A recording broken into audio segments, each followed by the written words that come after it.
ብሰብክ እነንትና ይቀየማሉ እንዲህ ብዬ ደግሞ ብሰብክ እነንትና ይሄ አያቀም እንደ ይሄንን እባላለሁ ስለዚህ ጸጋን ያውቃል ለመባል እንደ ጸጋ ሰባኪ ደግሞ እዛ ጋር የሚቀየም ቡድን አለ የሕግ ሰባኪ ይሄ እርድና በእግዚአብሔር መንግስት ውስጥ አይሰራም ሰው እድሜው 40 አልፎ 50 አልፎ በእግዚአብሔር ላይ አራዳሉን ይላል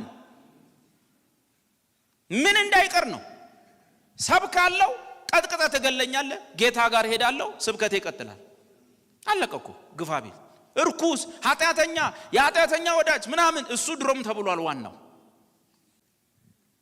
ወገኖቼ ደህንነት ከጸጋው ውጭ አማራጭ የለው ከመስቀሉ ውጭ መድኃኒት የለው በስራ ጽድቅን ማግኘት አይቻልም አሁን ያነበብነው ነው ጽድቅ ጸጋና ስራ ለሁለት ተደምረው ከሆነ የሚያጸድቁን ሲጀመር ጸጋ በባህሪው ምን ነው ታውቃላችሁ ጸጋ ሕግን መቀበል አይችልም እንደ ባልቀህ ብንለውም ጸጋ ራሱ ይገፈዋል የሚጸደቀው በስራ ጭምር ከሆነ ጸጋ ራሱ ጸጋ ተብሎ አይጠራም ጸጋ የተባለበት ምክንያት ያንተ መዋጮ ስለሌለበት ነፃ መሆኑ ነው እኔም ልግባበት ስትል ወዲያውኑ ጸጋ መሆኑን ያቆማል ሌላ ስም አውጣለት ከፈለክ ጸጋ ሊሆን አይችልም ጸጋን እናውቃለን ብሎ ስራ መደብለቅ በምንም አይነት ጸጋ ሊሆን አይችልም ርዕሱ የትምህርቱ ርዕስ ጸጋ ቢባልም ጸጋ ሊሆን አይችልም ጥቅሱን እናነበው ሮሜ 11 እንደዚሁም በአሁኑ ዘመን ደግሞ በጸጋ የተመረጡ ቅሬታዎች አሉ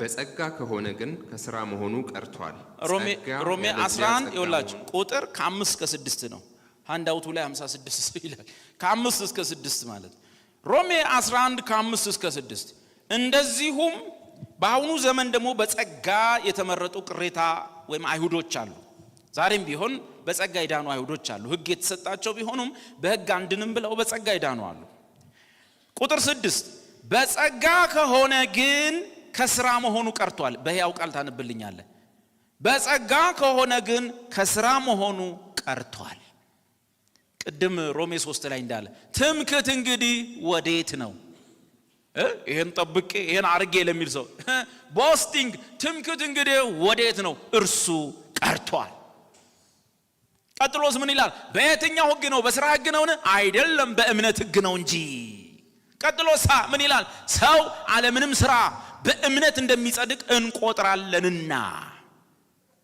በቃ እንደተጻፈው ነው የሚነበው ጳውሎስ ቦልድ ያደረገውን እኔ አለሰልሰው ዘንድ ማን ነኝ የምን መቀባባት መጽሐፍ የሚለው በሥራ ጽድቅን ማግኘት አይቻልም በሥራ ጽድቅን ማግኘት አይቻልም ጽድቅ በሥራ ከሆነ ጸጋ መሆኑ ይቀራል አንበው ሮሜ ያሁ ነው እንዲሁም ደግሞ በአሁኑ ጊዜ ከእስራኤላውያን መካከል እግዚአብሔር በጸጋው የመረጣቸው ጥቂት ሰዎች ይገኛሉ እሺ እነዚህም የዳኑት በፈጸሙት በጎ ሥራ ሳይሆን በእግዚአብሔር ጸጋ ብቻ ነው በበጎ ሥራቸውማ ቢድኑ ኖሮ የእግዚአብሔር ጸጋ ዋጋ ቢስ በሆነ ነበር በሥራ ይድናል ብለህ ስትሰብክ የእግዚአብሔርን ጸጋ ምን ማድረግ ነው ዋጋ ቢስ ማድረግ በእኛ ደግሞ እናነበው በድሮ ትርጉም በጸጋ ከሆነ ግን ከሥራ መሆኑ ቀርቷል ደበል አልቃት ውሰድ ሙሉ በሙሉ ከሥራ መሆኑ ምን ብሏል ቀርቷል አለዚያስ ጸጋ ያለዚያ ጸጋ መሆኑ ቀርቷል በነፃ የሚባለው ነገር ተሻረ ማለት ነው በሥራም ጭምር ከሆነ ጸጋ ሊባል አይችልም ሥራ ከገባበት መጽሐፍ ምን ይላል ሕግም ከእምነት አይደለም ይላል ሕግና እምነት አብሮ አይሄዱ ጸጋው በእምነት ያድናል እንጂ ሕግ በእምነት አይደለም ሕግ ሥራ የሚጠይቅ ነው ጸጋ ደግሞ በእምነት የምናገኘው ነው ስለዚህ በሥራም ጭምር ከሆነ ጸጋ መባል አይችልም ትላንት እንዳወራሁላችሁ በዚህ ንጹህ ውሃ ውስጥ አሁን ንጹህ ውሃ ነው የሚባለው ትንሽ እየጠብታ መርዝ ከጨመርክ ውሃ መሆን እንደው መርዙ ይቀር ወተት እዚህ ውስጥ ብትጨምር አንድ ቆርኪ ወተት እዚህ ውስጥ ጨምር ውሃ አትለውም ከዛ በኋላ ውሃ ይሁን ወተት ይሁን አናውቅም የሆነ ሌላ ስም ነው ሊወጣለት የሚችለው ንጹህ የእግዚአብሔር ጸጋ ውስጥ ያንተ ጠብታ መልካም ሥራ ሲገባ ጸጋ ሊሆን አይችልም ጸጋ ልሰብክ ወጥተህ ደብለቅ ማድረግ ልዩ ወንጌል ነው ልዩ ትምህርት ነው የሚያድነን ጸጋው ነው የሚለውጠን ጸጋው ይሄው የዳንበት ጸጋ ነው ዓለማዊውን ነገር ያስካደን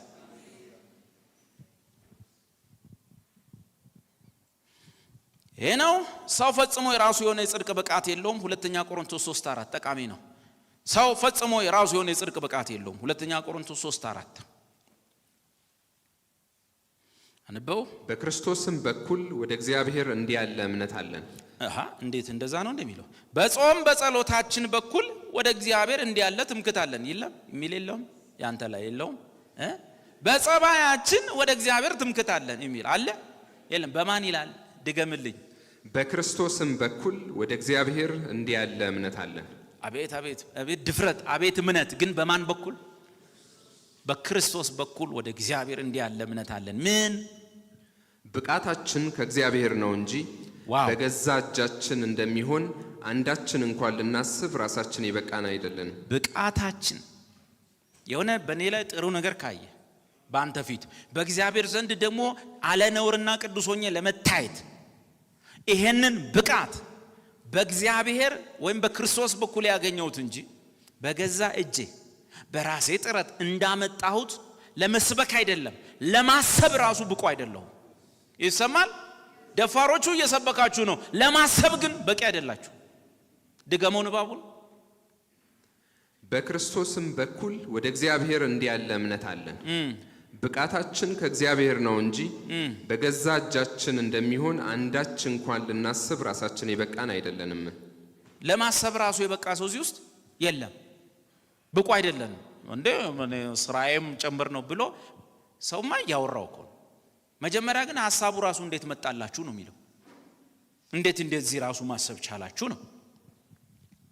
ሕጉ ክርስቶስን የሚጋርድ መጋረጃ ነው። ሁለተኛ ቆሮንቶስ 3:14 ሕጉ ክርስቶስን የሚጋርድ መጋረጃ ነው። አንብልኝ ምዕራፍ ሁለተኛ ቆሮንቶስ 3:14 ነገር ግን ሐሳባቸው ደነዘዘ። ብሉይ ኪዳን ሲነበብ ያ መጋረጃ ሳይወሰድ እስከ ዛሬ ድረስ ይኖራልና። ብሉይ ኪዳን ሲነበብ በቅዱሳን አእምሮ ላይ ምን ያመጣል? ምን ያመጣል? እንደ መጽሐፍ ጳውሎስ ያልፈራውን ለምፈራችሁ ባለቤቱ እኮ ነው እየሰበከን ያለው። ሶስተኛ ሰማይ ደርሶ የመጣ ሰውዬ እኮ ነው። በአረብ ምድር መገለጥ የሰጠው እኮ ነው። ጌታ በደማስቆ የተገናኘው እኮ ነው እንጂ ከእንትን ቴዎሎጂ የተመረቀው እንድምንትን አይደለም። ይሄ ሰውዬ ነው የሚያወራው። ብሉይ ኪዳን ምን ሲል ሲነበብ በቅዱሳን አእምሮ ላይ ማለት ነው ምን ያመጣል? መጋረጃ እንደዚህ ያመጣል። ስለዚህ ምን እናድርገው? አናንበው? ታዲያ ምን እናድርገው? የሚነበበውን ኢየሱስ ያደርግ እንደነበረ ማድረግ፣ ጳውሎስ ያደርግ እንደነበረ ማድረግ። ምን? ኢየሱስ እንዲህ አለ፣ በሕጉ መጽሐፍት የተጻፉት ሁሉ የሚያወሩት ስለኔ ነው እና አንበው አይደለም ተርጉመው። ክርስቶስን አሳየኝ። መጽሐፍ እንዲህ ይላል፣ በሕግም በነቢያትም መጽሐፍ ስለ እርሱ የተጻፈውን ሁሉ ይተረጉምላቸው ነበር። ስለዚህ ተርጉመ ንገረኝ። እኔ አሁን አብርሃም ሳራን ይዞ ከዛ በኋላ ተንከራቶ ከዛ በኋላ ክዷት ከዛ በኋላ ደግሞ ወልዳ ከዛ በኋላ ይስሐቅ የሚባል ሰው የመቶ ያዕቆብ ምናምን እሱን ሰንዴይ ስኩል ነው የምንጨርሰው። ሰንዴይ ስኩል ላይ ከጨረስን በኋላ እዛ ውስጥ የእግዚአብሔር ኮንቴንት፣ የእግዚአብሔር ሐሳብ፣ የእግዚአብሔር ዋና ቶፒክ መሲሁ ነው። ክርስቶስን እዛው ሰርች ማድረግ ነው። እሱን ስትነግረኝ ህይወት ይባዛልኛል። ባጭሩ ብሉይ ኪዳንን አዲስ ኪዳን አድርገው ነው። አንዛ ብሉይ ኪዳን እንደ ብሉይ ኪዳን ሲነበብ መጋረጃ ነው የሚያወጣው። ክራይስትን ወደ ማወቅ እንደግ